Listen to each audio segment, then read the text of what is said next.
सात संगत जी, प्यार से कहिए धन निरंकार जी। सात संगत जी, मैं आशा करूंगा कि आपके जीवन में खुशियां रहे। सात संगत जी, गुरु ही हमको 84 लाख योनि से बचा सकता है। इसीलिए बार बार कहते हैं कि गुरु के शरण में रह के अपने जीवन का उद्धार करो। सात संगत जी, कितना कष्ट से जन्म मिलता है। माँ के पेट में रहते हैं, मल मूत्र सब कितनी कष्ट होती है, तब जाके जन्म मिलता है। वैसे ही 84 लाख योनि में क्या क्या जन्म पाते हैं, कितनी कष्ट होती है। उससे बचने का एक ही उपाय है कि गुरु के शरण में रहो। सात संगत जी, दो दोस्त थे। एक दोस्त गुरु के शरण में जाते जाते ब्रह्म ज्ञानी हो गया था, उसको सब चीज का ज्ञान हो गया था। और एक जो दोस्त था वो तो ऐसे ही अपना लूट मार करके खाता था। वो दोस्त समझाया, कहे देख, ये मनुष्य का जन्म मिला है तो कितना कष्ट से मिलता है। अपने माँ के कोख में कैसे कैसे नरक में रहते हैं, कितने मलमूत्र में रहते हैं, नीचे मुंडी रहता है, लटके रहते हैं और हमेशा शुक्राना करते हैं कि मुझे बाहर निकाल दो। और क्या क्या जन्म पाते हैं, कीड़े का जन्म, जानवर का जन्म, क्या क्या मिलता है, कितने हर जन्म में मुझे तड़पना ही पड़ता है। इससे निकलना है तो चल गुरु के शरण में। और दोस्त नहीं मानता था, बोला कलयुग का जमाना है, जितना लूट मार करके खा लो, कौन जानता है क्या जन्म मिलता है। बोला ठीक है, कोई नहीं जानता है, लेकिन जो ब्रह्म ज्ञानी हो गया है, सतगुरु को हर चीज मालूम है। गुरु जो है वो जानता है, वही हमको पार लगाएगा। चल, अपने दोस्त को लेके गया गुरु के पास। गुरु से बोलने लगा, गुरु मेरा दोस्त नहीं समझ रहा है, मैं इसको बोलता हूँ आ जा, अच्छा कार्य कर ले। गुरु ने बोला बैठो, आप सत्संग आया करो, ये जीवन बार बार नहीं मिलता है। दोस्त को बोले एक कहानी सुना रहा हूँ। एक ऋषि मुनि थे, बालक अवस्था से वो अपना परमात्मा का नाम लेने के लिए अपना एक नदी के किनारे कुटिया बना लिए थे। उम्र कोई ज्यादा नहीं थी, 21-20 का था। और कुटिया बना के वहीं गंगा जी के स्थान पर नहाना, हमेशा परमात्मा का शुक्राना करना और भिक्षा मांग के खाते थे। एक नई नई शादी हुई थी और उसकी पत्नी बहुत सुंदर थी। पति काम पे निकलता था, पति बराबर उसको चाहता नहीं था। जब वो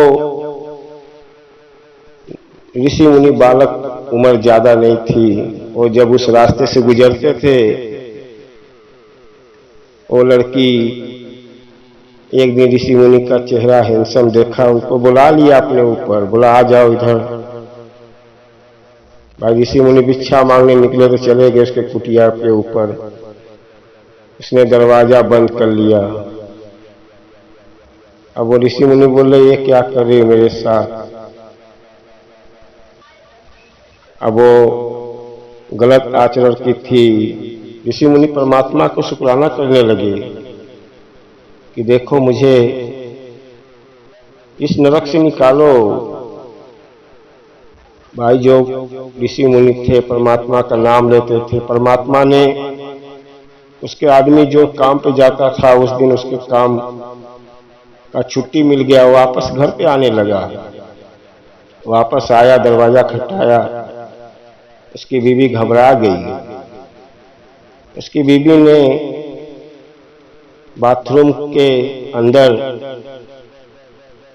गड्ढा बना हुआ था और गड्ढे के अंदर छुपा दिया। वो गड्ढे के अंदर चले गए। आदमी आया, दरवाजा खोली, आदमी को बाथरूम लगा था, बोला खाना निकालो, बाथरूम करके आता हूँ। उसने बाथरूम किया, वो मल मूत्र सब वो ऋषि मुनि के ऊपर सब गिर गया। अब वो गड्ढे के द्वारा नाला के अंदर चले गए, बेहोश पड़ गए हैं। नाला जब बाहर जहां कचरे साफ करने वाले देख रहे, नाला में से एक इंसान आ रहा है, उसको बाहर निकाले। बाहर निकालने के बाद उसने आया, बहुत अपने बदन को रगड़ रगड़ के साफ किया, नहाया वाया। नहाने के बाद परमात्मा से शुक्राना किया कि एक दिन के मल मूत्र के अंदर कितनी कष्ट मिला मुझे, मैं बेहोश हो गया।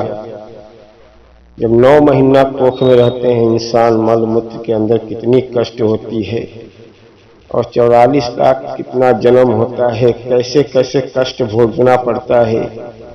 एक दिन में हमको मालूम पड़ा है मनुष्य का जन्म बार बार नहीं मिलता है। परमात्मा का शुक्राना किया कि मुझे उस नरक से निकाल दिया। अब वो ऋषि मुनि अपना लगे पूजा पाठ करने।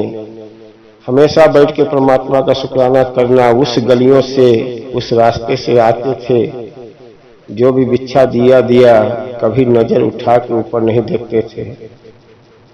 वो औरत भी समझ गई कि ब्रह्मज्ञानी ऋषि मुनि है, लगता है मैंने गलत किया। उसने माफी मांगा। बोले बेटी, तू अपना कर्म भोगेगी, और मुझे तो पूरा ज्ञान है कि ये जन्म मिला है, अपने को सुधार लो, ये आत्मा एक दिन चला जाएगा। सत्संग जी, वो गुरु ने कहानी सुनाया उसको कि देखो, आप जब माँ के पेट में रहते हो कितनी कष्ट रहती है। माँ के गर्भ में मलमूत्र के उल्टा लटके रहते हो, 9 महीना तक अंदर कितने कीटाणु काटते हैं, तो भी आप उसी में तड़पते हो। जन्म लेने के बाद आवारा गर्दी करके उम्र को ढाल देते हो। उम्र 60-70 वर्ष आती है, बीत जाती है और मृत्यु हो जाती है।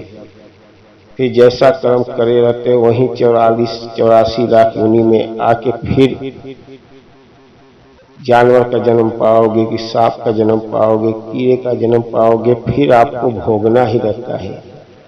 इसीलिए जन्म मिला है तो सुधार लो, अपना स्वर्ग में जाना है। ये आत्मा का मिलन परमात्मा से करना है। ये मिट्टी का 5 तत्व का बना हुआ शरीर, हम इस पे क्यों गुमान करते हैं। आओ सत्संग जी, देखो, सोचो। बेटा 9 महीना 9 दिन 13 दिन, कितना, किसी को 8 महीना, किसी को 9 महीना, किसी का ऊपर जाता है। कितनी कष्ट रहती है कि मेरा जल्दी से मैं पैदा हो जाऊं। और फिर ये जन्म जाने के बाद फिर गलत काम करते हैं, फिर कर्म करके भोगना ही पड़ता है। आओ सत्संग जी, दास यही कहेगा कि हम लोग तो बहुत भाग्यशाली हैं कि मुझे सदगुरु मिल गया है। अपने जीवन का कल्याण करते हैं और हमेशा उनका दिया हुआ सेवा सिमरन करते हैं। हमारे अगले जन्म का कर्म भी काट देता है और आने का भी कर्म अच्छा सुधार देता है।